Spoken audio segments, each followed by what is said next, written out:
Gaston, t'es sur le coup, là? Ouh, elle-même, elle-même.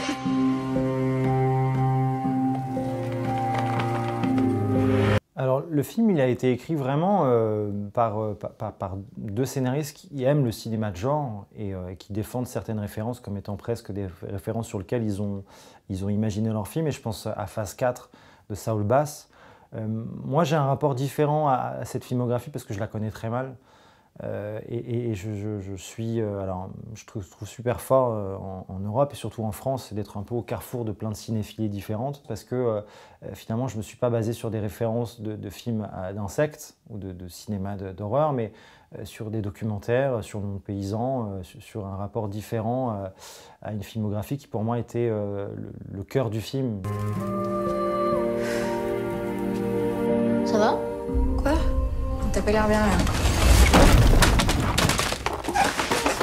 Il fallait parler de ce monde agricole, il fallait parler de cette femme, il fallait parler de ce personnage et il fallait l'ancrer dans un territoire et dans un travail. Je crois que j'aime pas du tout les films de fans faits pour des fans, enfin j'aime pas du tout. C'est pas mon truc à moi. Et donc là, je voulais surtout pas référencer quoi que ce soit et donner une impression de clin d'œil. Après, il y avait un truc qui est aussi inconsciemment un regard nourri par ces films-là. Donc je peux pas dire qu'il y a pas un peu d'Alien, ni un peu de Jurassic Park, ni un peu de Shining, ni un peu de tout ça, enfin ni un peu des oiseaux.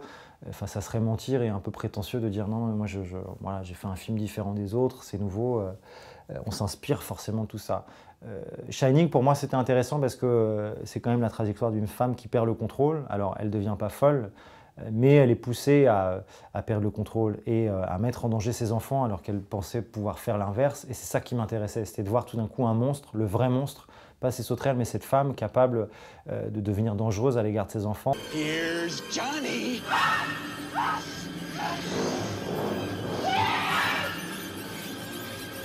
Le sujet du film, c'est la règle, enfin notre règle et notre grande contradiction qui détruit le monde dans lequel on est.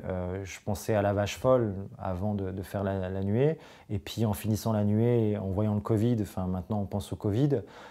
Disons que l'histoire, c'est cette femme qui, pour subvenir aux besoins de sa famille, va trouver un business, en l'occurrence un business très prometteur et je dirais porteur d'espoir parce que c'est un business pur, zéro déchet, pas besoin d'électricité, pas besoin d'eau, enfin clairement elle a trouvé la solution, mais elle adapte une règle qui est celle d'aujourd'hui, qui est qu'il faut produire toujours plus pour vendre le moins cher possible et intéresser tout le monde.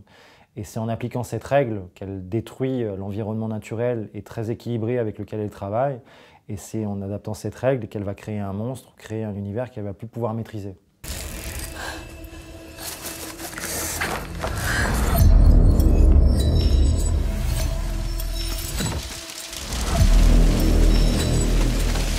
Je trouve qu'il y a un truc très intéressant, c'était l'expression se saigner pour son travail. Enfin, et là, littéralement, on a, d'un point de vue même métaphorique, on a cette image de cette femme qui se saigne pour son agriculture. Et moi, c'était très important parce que ça me permettait de parler du monde agricole sans le pointer du doigt, sans dire qu'il est coupable de quoi que ce soit, de dérèglement aujourd'hui. Je trouve ça assez simpliste de dire que le monde agricole est lié aux pesticides et qu'on a des gens qui détruisent la nature. Enfin, on a aussi des gens qui s'empoisonnent, qui se sacrifient simplement pour nous nourrir. Et je crois qu'aujourd'hui, s'il y a beaucoup de films sur le monde agricole, c'est qu'on s'interroge sur ce qu'on mange, sur finalement qui on est à travers ce qu'on mange et comment on gère cet équilibre en fonction de ce qu'on demande à l'agriculture de faire pour nous.